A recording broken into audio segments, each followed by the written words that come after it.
What are the government policies were maintained even when the government changes? First of all, I would like to say here that Malaysia practices a democratic government, and we have elections in Malaysia in every 5 years.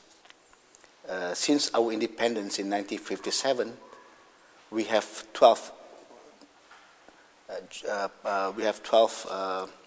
elections, general elections, and we have never have experience in change of government since then. All this time, the same government managed to rule again and again. The people liked the present government, and they vote the present government again and again. For the first 3 elections, it was the party, coalition party, we call it Perikatan, a coalition of several parties, the Chinese, the Indians, the Malays. They formed an alliance. They won the election for 3 consecutive general elections. And after that, in 1974, this alliance, they changed their name to National Front, Barisan Nasional. And again, more and more parties, other parties joined the Barisan Nasional or National Front to form a coalition. And they won another 9 general elections. The last one being the 12th elections was held in 2008, 2 years ago. And they are ruling. So if you are asking me about change on policy based on change of government, no, we have no have change in government. But I can tell you there are some policies which Malaysia think that it should not be changed in spite, say, in the future, if there is any change of government. These are the policies that I think will be remain as the same. Number one is the religion, official religion.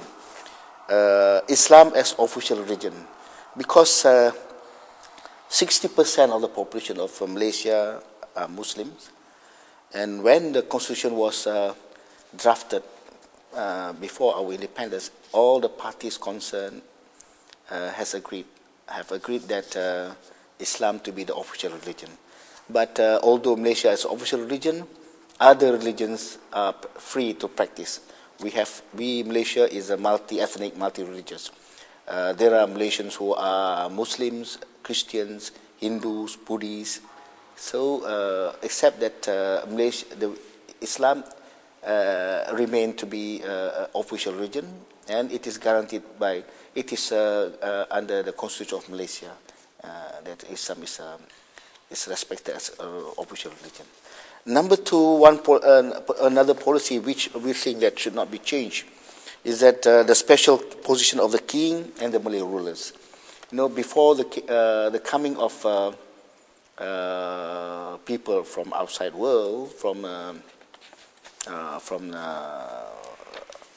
the west, from other countries, the Malay Peninsula was ruled by the kings, by the sultans, Malay sultans.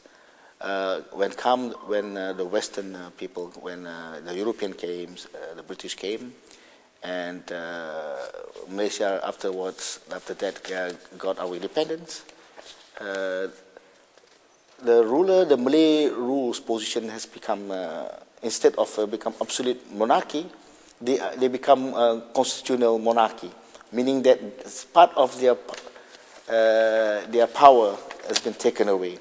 But still, they remain as the head of state and head of the government, heads of the country. So the fact that was also Malaysia practice democracy is ruled as a constitutional monarchy, with His Majesty the Yang Pertuan Agong, who is the king, as head of country.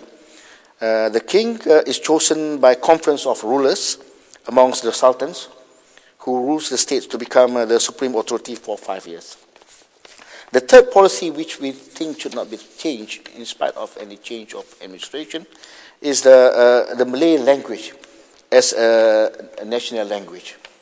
Malay will remain as official language of the nation due to the fact that the whole population speaks the language. Not only spoken by ethnic Malays, Malay is also spoken by other people, other ethnics. And in fact, Malay is also spoken by a large majority of the population in Southeast Asia, especially in Indonesia, Brunei, Malaysia. How is the current relationship between the press and the government? The Constitution and the laws of Malaysia guarantee freedom of press. But the laws also require the press to be responsible to the society. A symbiotic relation between the press and the government is absolutely critical in Malaysia for our future and our development as a nation. We believe freedom without responsibility is not freedom at all. In Malaysia, the press is free to report on anything, everything, but they have to be responsible because they cannot report anything which run foul on the existing laws. But just wait. So Yeah. you can tell me about the media. The media is in hands on private hands. Well, if you come to Malaysia, you can see there is freedom of press. Press does not belong to the government only. There are you can have we have media, electronic media, TV channels, newspapers, and now becoming popular is the internet, the website. There are websites operated by the opposition parties, and they are very popular also. And websites also operated by the pro-government, and they are free to report on anything. But the key is that they have to be responsible. They have to be responsible. They have to report the truth. This is the important thing that we need.